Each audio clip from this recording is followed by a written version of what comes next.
دو کی موت کا واقعہ خود قرآن مجید میں بیان فرمایا گیا ہے جو صراحتاً انبیاء کی وفات کی تصدیق کرتا ہے۔ سورہ سبا میں حضرت سلیمان علیہ السلام کے بارے میں اللہ تعالیٰ فرماتے ہیں وہ لاٹھی کے سہارے کھڑے تھے کہ انہیں موت آ گئی، اور وہ جنات جنہیں علم الغیب کا دعویٰ تھا یا جن کے بارے میں لوگوں کو گمان تھا کہ انہیں علم غیب ہے، کو لمبی مدت تک یہ معلوم ہی نہ ہو سکا کہ حضرت سلیمان علیہ السلام فوت ہو چکے ہیں۔ ارشاد باری تعالیٰ فلما قضینا علیہ الموت ما دلهم على موته الا دابه الارض تاكل من ساعته فلما خر تبینات الجن ان لو كانوا يعلمون الغیب ما لبثوا في العذاب المہین۔ پس جب ہم نے سلیمان پر موت کا حکم بھیجا تو جنات کو اس کی موت کا پتہ دینے والی چیز اس گھن کے سوا کوئی نہ تھی جو اس کی عصا کو کھا رہا تھا۔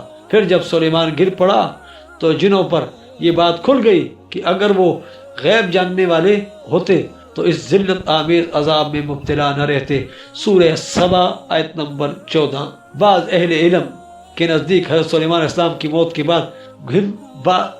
بعد گھن کو عصا کھانے میں 1 سال کا عرصہ لگا، اسے 6 ماہ بھی شمار کریں، تب بھی انبیاء کرام پر لمحہ بھر کے لیے موت آنے اور پھر دنیاوی زندگی دیے جانے کا دعویٰ تو غلط ثابت کرنے کے لیے یہ عرصہ کافی ہے۔ فرمان الہی کے مطابق حضرت سلیمان علیہ السلام کے بعد جب تک کھڑے رہے، وفات کے بعد جب تک کھڑے رہے اپنے عصا کے سہارے کھڑے رہے۔ اگر وہ زندہ نہ تھے تو عصا کے سہارے کی کیا ضرورت تھی؟ جب عصا کو گھن نے ختم کر دیا تو حضرت سلیمان علیہ السلام نیچے گر گئے، اگر وہ زندہ تھے تو نیچے کیوں گرے؟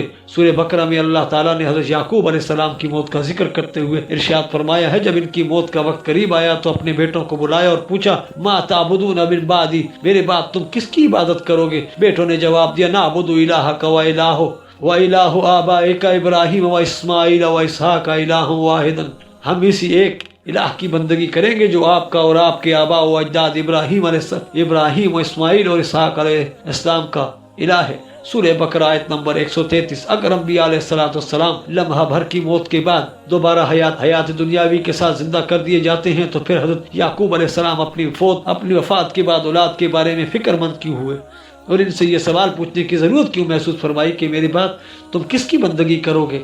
اگر انبیاء علیہ السلام مرنے کے بعد زندہ ہوتے ہیں تو پھر بیٹوں کو جواب تو یہ دینا چاہیے تھا کہ ابا جان آپ ہمارے بارے میں فکر مند کیوں ہیں؟ ابا جان آپ ہمارے بارے میں فکر مند کیوں ہیں؟ آپ دوبارہ حیات دنیاوی کے ساتھ واپس آنے ہی والے ہیں، آ کر دیکھ ہی لیں گے کہ ہم کس کی بندگی کر رہے ہیں۔ معلوم ہوتا ہے نہ باپ کا یہ عقیدہ تھا نہ بیٹوں کا کہ مرنے کے بعد انبیاء دوبارہ دنیاوی زندگی دیے جاتے ہیں، بلکہ ان کا ایمان اسی موت پر تھا جو پہلے انبیاء کرام علیہ السلام پر آئی، جس کے بعد اس دنیاوی زندگی کے ساتھ کبھی کوئی واپس نہیں آتا۔ نمبر 5، حضرت جبیر بن مطعم رضی اللہ تعالیٰ عنہ راوی ہے کہ ایک عورت رسول اکرم صلی اللہ علیہ وسلم کی خدمت میں حاضر ہوئی اور کچھ بات کہی، آپ صلی اللہ علیہ وسلم نے اسے دوبارہ کسی وقت آنے کا حکم دیا۔ عورت نے عرض کیا یا رسول اللہ صلی اللہ علیہ وسلم اگر میں آؤں تو آپ موجود نہ ہوں؟ راوی کہتے ہیں گویا اس عورت کا ارشاد آپ صلی اللہ علیہ وسلم کی موت کی طرف تھا۔ آپ صلی اللہ علیہ وسلم نے ارشاد فرمایا اگر مجھے نہ پاؤ تو ابوبکر صدیق رضی اللہ تعالیٰ عنہ سے بات کر لینا، رواہ بخاری و مسلم۔ حدیث شریفہ سے درج ذیل 2 باتیں صاف معلوم ہو رہی ہیں۔ نمبر 1، عہد نبی صلی اللہ علیہ وسلم میں صحابہ کرام اور صحابیات رضی اللہ تعالیٰ عنہ اجمعین کا عقیدہ یہ تھا کہ رسول اکرم صلی اللہ علیہ وسلم کی وفات کے بعد نہ ہم انہیں اپنی بات سنا سکتے ہیں اور نہ ان کی سن سکتے ہیں اور نہ وہ ہماری رہنمائی یا مدد کر سکتے ہیں۔ نمبر 2، رسول اکرم صلی اللہ علیہ وسلم نے بھی امت کو یہ تعلیم کبھی نہیں دی کہ انبیاء علیہ السلام مرتے نہیں، اگر میں فوت ہو جاؤں تو میری قبر پر آ کر بات کر لینا، مرنے کے بعد میں حیات دنیاوی کی طرح زندہ رہوں گا، لہٰذا آ کر تمہاری بات سنوں گا، بلکہ فرمایا میری وفات کی صورت میں ابوبکر رضی اللہ تعالیٰ سے بات کر لینا۔ نمبر 6، رسول اکرم صلی اللہ علیہ وسلم کی وفات مبارکہ کے موقع پر صحابہ اکرام رضی اللہ تعالیٰ عنہم کے درمیان بھی یہ بحث پیدا ہو گئی تھی کہ آپ صلی اللہ علیہ وسلم پر موت واقع ہوئی ہے یا نہیں۔ حضرت عمر رضی اللہ تعالیٰ عنہ جیسا کتاب و سنت کا عالم، دور اندیش اور فہم و فراست رکھنے والا صحابی بھی اس غلط فہمی میں مبتلا ہو گیا تھا کہ اللہ کی قسم اللہ کے رسول صلی اللہ علیہ وآلہ وسلم فوت نہیں ہوئے اور نہ ہی انہیں موت آئے گی، حتیٰ کہ آپ صلی اللہ علیہ وسلم منافقوں کا کلا کما کر دیں گے۔ ابن ماجہ۔ اس موقع پر حضرت ابوبکر صدیق رضی اللہ تعالیٰ عنہ نے وہ عظیم الشان خطبہ ارشاد فرمایا جس نے قیامت تک کے لیے حیات نبی حیات النبی کا مسئلہ حل کر دیا، اور آپ کے الفاظ مبارک یہ تھے، من کان یعبد اللہ فإن اللہ حی لا یموت ومن کان یعبد محمدا فإن محمدا قد مات، یعنی جو شخص اللہ تعالیٰ کی عبادت کرتا تھا اسے معلوم ہونا چاہیے کہ اللہ تعالیٰ زندہ ہے، اس کے لیے موت نہیں، اور جو شخص محمد صلی اللہ علیہ وسلم کی عبادت کرتا تھا اسے معلوم ہونا چاہیے کہ محمد صلی اللہ علیہ وسلم فوت ہو چکے ہیں۔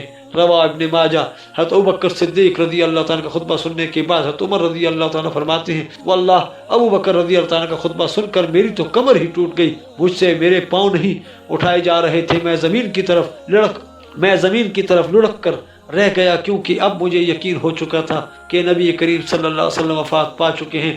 روا بخاری نمبر 7، رسول اکرم صلی اللہ علیہ وسلم کی وفات مبارکہ سے اہل بیت اور صحابہ کرام رضی اللہ تعالیٰ عنہم پر غم و اندوہ کا کوہ گراں آ پڑا۔ حضرت فاطمہ رضی اللہ تعالیٰ عنہ بڑی دکھی لہجے میں حضرت انس رضی اللہ تعالیٰ سے دریافت کیا، انس تم لوگوں نے رسول اکرم صلی اللہ علیہ وسلم پر مٹی ڈالنا کیسے گوارا کر لیا؟ حضرت ثابت رضی اللہ تعالیٰ عنہ آپ صلی اللہ علیہ وسلم کی وفات کے موقع پر حضرت فاطمہ رضی اللہ تعالیٰ عنہ کا دکھ بیان کرتے کرتے خود زار و قطار رونے لگتے۔ حضرت انس رضی اللہ تعالیٰ عنہ فرماتے ہیں، آپ صلی اللہ علیہ وسلم کی وفات سے مدینہ کی ہر چیز پر اندھیرا چھا گیا، آپ صلی اللہ علیہ وسلم کی تدفین کے ساتھ ہی ہم نے اپنے دلوں کو نور نبوت سے محروم پانا شروع کر دیا۔ سوال یہ ہے کہ اگر رسول اکرم صلی اللہ علیہ وسلم کی وفات مبارکہ لمحہ بھر کے لیے تھی تو اہل بیت، شیخین اور صحابہ اکرام رضی اللہ تعالیٰ عنہم اجمعین کی دنیا کیوں اندھیر ہو گئی؟ اہنی اعصاب کے مالک حضرت عمر رضی اللہ تعالیٰ عنہ کی کمر کیوں ٹوٹ گئی؟ قرآن و حدیث کے مذکورہ دلائل سے ہٹ کر آئیے ایک اور پہلو سے اس مسئلہ کا جائزہ لیں۔ آپ صلی اللہ علیہ وسلم کی وفات مبارکہ کے بعد ثقیفہ بنی سعدہ میں خلافت کے بارے میں جھگڑا ہو رہا۔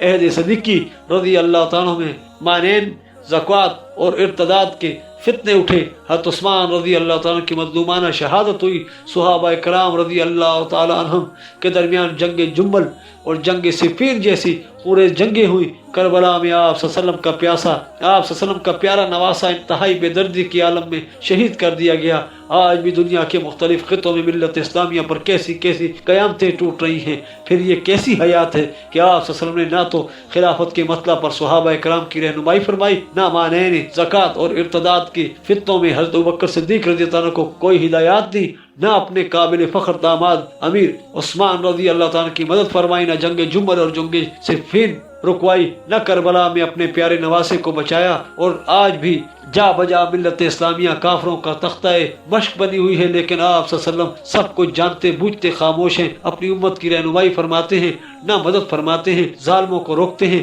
نہ ان کے خلاف کوئی حکم صادر فرماتے ہیں، جبکہ دوسری طرف اولیاء کرام اور صوفیاء و اعظام کے ساتھ مخلصین محفلیں منعقد فرما رہے ہیں، انہیں مناصب اور خلعتوں سے نواز رہے ہیں، اور پوری دنیا میں ہونے والی مجالس درود و سلام میں شرکت فرما رہے ہیں۔ ہم پورے خلوص اور دردمندی کے ساتھ حیات نبی کے قائلین حضرات کی خدمت میں گزارش کریں گے، براہ کرم غور فرمائیے، حیات نبی کا عقیدہ پیش کر کے وہ رسول رحمت صلی اللہ علیہ وسلم کی عظمت اور عزت میں اضافہ کر رہے ہیں، یا آپ صلی اللہ علیہ وسلم کی عزت و عظمت کا کوئی دوسرا ہی تصور پیش فرما رہے ہیں؟ حقیقت یہ ہے کہ آپ صلی اللہ علیہ وسلم کی بردخی زندگی کے بارے میں جو بات کتاب و سنت سے ثابت ہے وہ یہ ہے کہ آپ صلی اللہ علیہ وسلم کی بردخی زندگی دیگر تمام انبیاء، شہداء اور اولیاء سے بڑھ کر اعلیٰ، افضل اور اکمل ہے، جو نہ اس دنیا کی زندگی جیسی ہے نہ آخرت کی زندگی جیسی ہے، بلکہ اس کی اصل کیفیت صرف اللہ تعالیٰ ہی جانتے ہیں۔ آپ صلی اللہ علیہ وسلم کا جسد اطہر مدینہ منورہ کی قبر مبارک میں اسی طرح تر و تازہ موجود ہے جس طرح آج سے 1400 سال قبل تدفین کے وقت تھا، اور قیامت تک اسی طرح تر و تازہ، مکمل اور بے داغ رہے گا۔ اور آپ صلی اللہ علیہ وسلم کی روح مبارک جنت الفردوس کی اعلیٰ ترین مقام پر عرش الہی کے قریب موجود ہے۔ اللہ تعالیٰ جو چاہتا ہے انہیں کھلاتا اور پلاتا ہے، واللہ عالم بالصواب۔ اس کے ساتھ ہی ہماری آج کی ایپیسوڈ اختتام پذیر ہوتی ہے۔ ملتے ہیں انشاءاللہ نیکسٹ ایپیسوڈ میں اسی موضوع کو کنٹینیو کرتے ہوئے، تب تک کے لیے اجازت۔ آپ ہمارے چینل کو سبسکرائب کیجئے، ویڈیو کو لائک کیجئے، کمنٹس میں اپنی قیمتی آراء سے آگاہ کیجئے۔ اللہ حافظ۔